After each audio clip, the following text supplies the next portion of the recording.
Hi friends, good morning అందరికీ. So ఈరోజు మనము సాఫ్ట్వేర్ టెస్టింగ్లో వెరిఫికేషన్ అంటే ఏంటి, అలాగే వ్యాలిడేషన్ అంటే ఏంటి, అలాగే వీటికి సంబంధించిన డిఫరెన్స్ గురించి మనం తెలుసుకుందాము. సో జనరల్గా మనకి సాఫ్ట్వేర్ టెస్టింగ్లో వెరిఫికేషన్ అలాగే వ్యాలిడేషన్ గురించి రియల్ టైంలో యూజ్ అవుతుంది. అలాగే ఇంటర్వ్యూలో కూడా మనకి కంపల్సరీగా ఈ క్వశ్చన్ అయితే అడిగే ఛాన్స్ అయితే ఉంది. సో దీని గురించి మనం క్లియర్గా వీడియోలో తెలుసుకుందాము. సో అలాగే కొత్తగా ఎవరైతే మన ఛానల్ చూస్తున్నారో సాఫ్ట్వేర్ టెస్టింగ్ వీడియోస్ గురించి అలాగే మాన్యువల్ టెస్టింగ్ గురించి ఒకసారి మన ఛానల్లో ఉన్న వీడియోస్ కూడా చూడండి. తప్పకుండా మన ఛానల్ సబ్స్క్రైబ్ చేసుకొని వీడియోని లైక్ చేయండి. సో ఇంకా మన టాపిక్ అయితే స్టార్ట్ చేద్దాం. ఇక్కడ మనము వెరిఫికేషన్కి సంబంధించిన డిఫరెన్స్ అలాగే దీనికి సంబంధించిన డెఫినేషన్ కూడా చూద్దాము. It is a static analysis technique. Here testing is done without executing the code. Example include review అలాగే inspection and walk through. So ఇది జనరల్గా మనకి వెరిఫికేషన్కి సంబంధించిన ఒక డిఫరెన్స్ అలాగే ఒక లైక్ డెఫినేషన్ అనుకోండి. సో ఇక్కడ వెరిఫికేషన్ అంటే ఏం లేదండి. సో ఎవరైతే డెవలపర్స్ ఉన్నారో, ఏదైనా ఫ్రంట్ ఎండ్ డెవలపర్స్ కానీ బ్యాక్ ఎండ్ డెవలపర్స్ కానీ వాళ్ళు ఏదైతే కోడ్ రాశారో దాన్ని రివ్యూ చేయడం అయితే జరుగుతుంది. ఫర్ ఎగ్జాంపుల్ ఒక జూనియర్ ఇంజనీర్ రాశారనుకోండి, సో వాళ్ళ సుపీరియర్ అంటే సీనియర్ సాఫ్ట్వేర్ ఇంజనీర్ కానీ లీడ్ కానీ రివ్యూ చేస్తారు. సో కోడ్ ఏ విధంగా రాశారు, స్ట్రక్చర్ ఏ విధంగా ఉంది, సో దీనికి సంబంధించి ఇంకేమైనా ఎర్రర్స్ వస్తున్నాయని చెప్పేసి జస్ట్ వెరిఫై చేస్తారు, కోడ్ రివ్యూ చేస్తారు. సో కోడ్ రివ్యూ చేసిన తర్వాత ప్రాపర్గా ఉంటే దాన్ని సబ్మిట్ చేయడం అయితే జరుగుతుంది. అంటే దానికి సంబంధించి కోడ్ని మెర్జ్ చేయడము, యాడ్ చేయడం, ఇంటిగ్రేట్ చేయడం అయితే నెక్స్ట్ ప్రాసెస్ అనేది జరుగుతుంది. సో ఈ విధంగా మనకు కోడ్ రివ్యూ చేస్తారు. నెక్స్ట్ మనకు walk through. So line by line ఏ విధంగా రాశారు, సో ఏమైనా ఎర్రర్స్ అయితే వస్తున్నాయా, సింటాక్స్ ఎర్రర్ కానీ లేదా కంపాటబిలిటీ ఎర్రర్స్ కానీ లేక ప్యాకేజ్ ఎర్రర్స్ కానీ ఏమైనా వస్తుందా లేదా. సో ఇక్కడి వరకు మాత్రమే చూస్ చేసే యొక్క వెరిఫికేషన్ యొక్క ప్రాసెస్ని మనము వెరిఫికేషన్ అంటారు. సో వెరిఫికేషన్లో జస్ట్ వెరిఫై చేస్తారు కోడ్ ఏ విధంగా ఉంది, సో కోడ్ యొక్క ఎర్రర్స్ ఏమైనా వస్తున్నాయా, స్ట్రక్చర్ ఏ విధంగా ఉంది, ఇది మాత్రమే చెక్ చేయడం అయితే జరుగుతుంది. సో దీన్ని మనము వెరిఫికేషన్ అంటారు. సో ఇది ఎవరైతే రెస్పెక్టివ్ డెవలపర్స్ ఉన్నారో వాళ్ళు ఈ ప్రాసెస్ అనేది చేస్తారు. సో నెక్స్ట్ మనకి వ్యాలిడేషన్ అయితే వెళ్తుంది. సో మనకు వెరిఫికేషన్లో ఎలాంటి టెస్టింగ్ అయితే జరగదు. సో మనకు రియల్ టైంలో అప్లికేషన్ ఏదైతే ఉంటుందో సో దాని టెస్టింగ్ అయితే ఇక్కడ చేయడం అయితే జరగదు. సో జస్ట్ మనకు కోడ్ ఏ విధంగా రాశారు, బ్యాక్ ఎండ్ కానీ ఫ్రంట్ ఎండ్ కానీ ఆ కోడ్కి సంబంధించిన రిలేటెడ్ ఇన్ఫర్మేషన్ అయితే చూస్తారు. అవుట్పుట్ కానీ అప్లికేషన్ డిప్లాయ్ చేసి అప్లికేషన్ టెస్ట్ చేయడం కానీ సో ఇలాంటి ప్రాసెస్ అనేది ఉండదు. సో ఈ విధంగా చేసే ప్రాసెస్ని మనం వెరిఫికేషన్ అంటారు.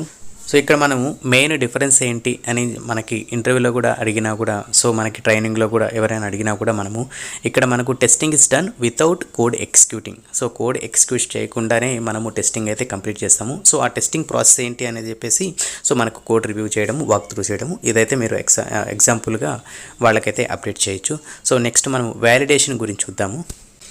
వ్యాలిడేషన్ డెఫినేషన్ చూసుకుంటే మనము లైక్ డిఫరెన్స్ చూసుకుంటే it is a dynamic analysis technique where testing is done by executing the code. Example include functional and non functional testing techniques. So validation అంటే ఏంటంటే మనకి కంప్లీట్గా క్యూఏ ప్రాసెస్. సో ఎవరైతే test engineer ఉంటారో so వాళ్ళైతే perform చేస్తారు. So ఇక్కడ టెస్టింగ్లో మనకి manual testing plus automation testing కూడా వస్తుంది. So based on the application, based on the requirement, అలాగే మనకు based on the face. So first ఫేజ్లోనే మనకు ఆటోమేషన్ అనేది వచ్చేది కదా. సో ఫస్ట్ ఫేజ్లో మనం ఏం చేస్తామంటే మాన్యువల్ టెస్టింగ్ని ఎగ్జిక్యూట్ చేసిన తర్వాత సో ఏవైతే ఇంపార్టెంట్ టెస్ట్ కేసెస్ అయితే ఉన్నాయో వాటిని మనం ఆటోమేట్ చేయడం జరుగుతుంది. సో ఇక్కడ మనం ఆటోమేషన్లో యూఐ ఆటోమేషన్ అనుకోండి, ఫర్ ఎగ్జాంపుల్ మనకు selenium with Python so base చేసుకుంటాము, లేదా జావా సెలీనియం బేస్ చేసుకుని మనము ఎగ్జిక్యూట్ చేయడం జరుగుతుంది. సో నెక్స్ట్ లేదు అనుకోండి, బ్యాక్ ఎండ్ మనం టెస్ట్ చేయాలి అనుకోండి, సో పైథాన్ యూస్ చేసుకుంటాం. పై టెస్ట్ ద్వారా మనం టెస్ట్ కేసెస్ని, టెస్ట్ టూల్స్ని రాసుకొని బ్యాక్ ఎండ్ నుంచి మనం అయితే టెస్ట్ చేయడం అయితే జరుగుతుంది. సో ఇదొక ఆటోమేషన్ స్కిల్స్ అనుకోండి. సో ఇక్కడ మనం మెయిన్ ఏం చూసుకుంటే మనకు వ్యాలిడేషన్ యొక్క డిఫరెన్స్ చూద్దాము అని చెప్పాం కదా. సో ఇక్కడ మెయిన్ ఏంటంటే సింపుల్గా చెప్పాలంటే మనకి వెరిఫికేషన్లో ఏం చేస్తారంటే డెవలపర్స్ కోడ్ని వెరిఫై చేసి టెస్టింగ్ చేస్తారు. అంటే టెస్టింగ్లో ఇక్కడ మనకు రియల్ అప్లికేషన్ టెస్ట్ చేయడం అయితే జరగదు. సో జస్ట్ కోడ్ వైజ్గా వాళ్ళు టెస్ట్ చేస్తారు. నెక్స్ట్ మనకు వ్యాలిడేషన్లో రియల్ టైమ్ అప్లికేషను, ఏదైనా డెస్క్టాప్ అప్లికేషన్ కానీ లేకంటే యాప్ కానీ లేదంటే సాఫ్ట్వేర్ కానీ ఇన్స్టాలర్ కానీ ఎనీథింగ్ ఏదైనా సరే బేస్డ్ ఆన్ ద రిక్వైర్మెంట్ మనం అర్థం చేసుకొని టెస్ట్ ప్లాన్ ప్రిపేర్ చేసుకొని ఫంక్షనల్ టెస్టింగ్ చేస్తాము, నాన్ ఫంక్షనల్ టెస్టింగ్ చేస్తాము. సో ఫంక్షనల్ టెస్టింగ్లో మనకు మీ అందరికీ తెలిసిన విషయమే unit testing, integration testing, sanity testing, regression testing, so ఇవన్నీ చేస్తాము. నాన్ ఫంక్షనల్ చూస్తుంటే మనకు performance testing, stress testing, security testing, so ఈ విధంగా డిఫరెంట్ టైప్స్ అయితే ఉంటాయి. సో ఇవైతే పర్ఫామ్ చేస్తాము. సో వ్యాలిడేషన్ అనేది చాలా ఇంపార్టెంట్ మనకి, ఎందుకంటే మనకి వ్యాలిడేషన్ టెస్టింగ్ కంప్లీట్ అయిన తర్వాత మనకి డైరెక్ట్గా మనకి ఎవరైతే క్లయింట్ ఉన్నారో, ఎవరైతే కస్టమర్స్ ఉన్నారో వాళ్ళకైతే మన బిల్డ్ ఇవ్వడం అయితే జరుగుతుంది. అంటే మన ఏదైతే సాఫ్ట్వేర్ మనం టెస్ట్ చేస్తామో దానికి సంబంధించిన యూఆర్ఎల్ కానీ బిల్డ్ అయితే వాళ్ళకి ఇవ్వడం అయితే జరుగుతుంది. సో వాళ్ళు కూడా వాళ్ళ యొక్క టెస్ట్ చేసి వాళ్ళ యొక్క ఫీడ్బ్యాక్ ఇచ్చేసి ఇంకా లైవ్లోకి వెళ్ళిపోతుంది, అంటే పబ్లిక్లోకి సాఫ్ట్వేర్ని రిలీజ్ చేయడం అయితే జరుగుతుంది. సో ఇక్కడ మెయిన్గా మనము ఫోకస్ చేయాల్సింది ఏంటంటే వ్యాలిడేషన్ పార్ట్. సో ఎవరైతే టెస్ట్ ఇంజనీర్ ఉన్నారో కంపల్సరీగా వాళ్ళు వ్యాలిడేషన్ గురించి మీకు అయితే ఐడియా వచ్చింది కదా. సో వ్యాలిడేషన్ అంటే ఎంటైర్ టెస్టింగ్ ప్రాసెస్ అనుకోండి ఎగ్జాంపుల్గా. సో ఇక్కడ మనకు అప్లికేషన్ని ప్రాపర్గా టెస్ట్ చేస్తాము ఎండ్ టు ఎండ్. వెరిఫికేషన్లో మనం జస్ట్ కోడ్ వైజ్గా టెస్ట్ చేసుకుని లైక్ ప్రాపర్గా ఉందా లేదా సో అనేది జస్ట్ వెరిఫికేషన్ అయితే చేయడం అయితే జరుగుతుంది. సో ఇది like main difference between verification and validation. ఇక్కడ మనం అప్లికేషన్ టెస్ట్ చేస్తాం, అక్కడ కోడ్ టెస్ట్ అంతే. సో అక్కడ మనకి అప్లికేషన్ అనేది ఏముండదు, లైక్ ఫంక్షనాలిటీ అనేది ఏముండదు. ఇక్కడ మనకు ఫంక్షనాలిటీ ఉంటుంది ఎండ్ టు ఎండ్, లైక్ ఒక కస్టమరు ఏ విధంగా లాగిన్ అవుతారు, సో ఏ విధంగా డేటా అని తెచ్చుకుంటాడు, ఏ విధంగా అప్డేట్ చేస్తాడు అనే ప్రాసెస్ అనేది మనకు వ్యాలిడేషన్లో జరుగుతుంది. ఇక్కడ వ్యాలిడేట్ అంటే మనకు ప్రతి ఒక్క టెస్ట్ కేస్ని ప్రతి ఒక్క దాన్ని మనం వ్యాలిడేట్ చేస్తాం. వ్యాలిడేషన్ అంటే ఫర్ ఎగ్జాంపుల్ ఒక లాగిన్ పేజ్ ఉందనుకోండి. సో ఇక్కడ మనకు ఎక్స్పెక్టేషన్స్ ఏంటి, ప్రాపర్గా వ్యాలిడ్ డీటెయిల్స్ ఇచ్చిన మాత్రమే లాగిన్ అవ్వాలి, అంతే కదా. సో ఏ డీటెయిల్స్ ఇచ్చినా కూడా లాగిన్ అయిపోయే పని అయితే సో అప్లికేషన్ అనేది అనాథరైజ్డ్ పర్సన్స్ కూడా యాక్సెస్ చేస్తారు. సో ఒక సింపుల్ ఎగ్జాంపుల్ ఇది.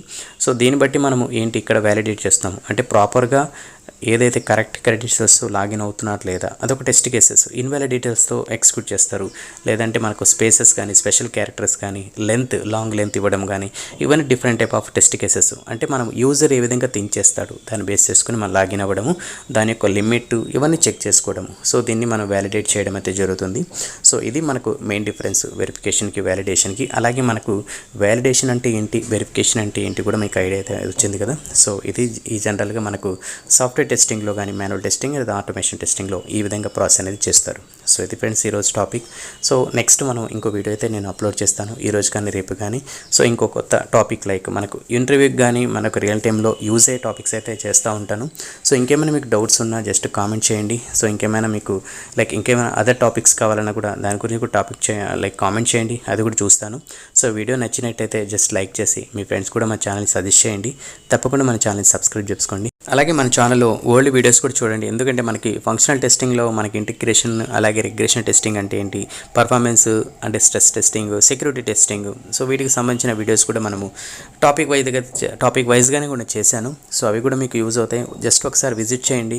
సో మీకు తప్పకుండా మీకు అయితే కాన్సెప్ట్ అర్థమవుతుంది. అలాగే మనకు రియల్ టైమ్ ఎగ్జాంపుల్స్ ఏ విధంగా ఉంటాయి, అలాగే మనకు టెస్ట్ కేసెస్ ఏ విధంగా రాయాలి లాగిన్ పేజ్ కానీ అదర్ ఏవైనా అప్లికేషన్స్ కానీ, సో ఆ వీడియోస్ కూడా చేశాను. సో అందులో మనకు స్క్రీన్ షాట్స్ కూడా అటాచ్ చేశాను. సో ఇంకా మీకు ఏమైనా డాక్యుమెంట్ కావాలన్నా టెస్ట్ కేసెస్ రిలేటెడ్ అయితే జస్ట్ కామెంట్ చేయండి. పర్టికులర్గా ఎవరికైతే కావాలో వాళ్ళకైతే తప్పకుండా షేర్ చేస్తాను.